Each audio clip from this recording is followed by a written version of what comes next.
Got a question for you on Valentine's Day. Have you ever been creatively burnt out? If you have, you'll know how that feels. It feels like you've got your head's it's a mental meat grinder. It feels like your brain has got bulldozers colliding within it. It feels like those big, great, exciting ideas that you used to effortlessly come up with, that used to flow out of your head and out of your heart, go small and contracted. It feels like they're stuck in a mousetrap. It feels like the tunnel vision starts coming in and you can't see the wood for the trees, to quote a very, very big cliche. But there's a good way out of it that I discovered when I had burnt myself out. And what I learned was that too much work doesn't burn us out. The thing that burns us out is too much work that isn't meaningful. So too much work doesn't burn us out. Too little meaningful work burns us out. So how can we deal with this? Well, there's a guy called Piers Steel, and he's the world's leading authority on motivation and procrastination. And he created an equation that I'm going to teach you now and tell you about now, briefly. And this equation won him the psychological equivalent of the Nobel Prize. So it's really bloody good. And it helps me and helped me a lot back then and helps me a lot now. So the equation is this: M equals V times E over I times D. So the M is motivation. So motivation equals value times expectancy over impulsivity and delay. So let's unpack that a bit. So the M, motivation, pretty obvious. We want to be motivated to do the things that we know we were born and put on this planet to do, those creative endeavors, those creative projects. So the first one is value, V for value. So if we want to be motivated, we need to have an incredible amount of value attached to that thing we're about to do. It needs to be incredibly meaningful to us. So it has to have that intense value to it.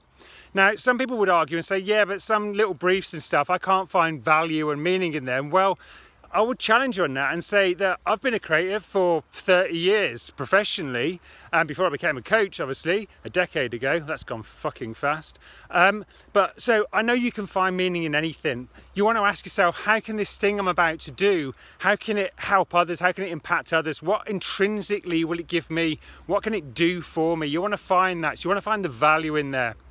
Times expectancy means that if we don't expect to achieve this thing, if we don't expect to crack the brief, if we don't expect to win the pitch, if we don't expect to finish the book, etc., we're not going to be motivated to do it. It's going to be very hard to be motivated, and we may drift into procrastination. So with expectancy, what we want to do, we want to make sure that the challenge to skills ratio is balanced nicely. So if the challenge that we face, if we perceive that it's impossible for us to do it, motivation drops, procrastination increases naturally. So we want to make sure that we're confident that we can achieve this thing, but it can't be too easy. If it's too easy, then again, motivation can drop and procrastination can come in, because rather than kind of like stress the brain out, overstress, we understress and we don't get the prefrontal cortex online, which is enabling us to move forwards on the project. So increase the value and increase expectation that you can achieve this thing. Over impulsivity and delay very simply means impulsivity, you've got to minimize the impulsivity, you've got to minimize those rat-like tendencies that can stop you moving forwards, that can block your flow, etc. So one tip here is only put essential apps on your home screen on your iPhone or your Android or whatever.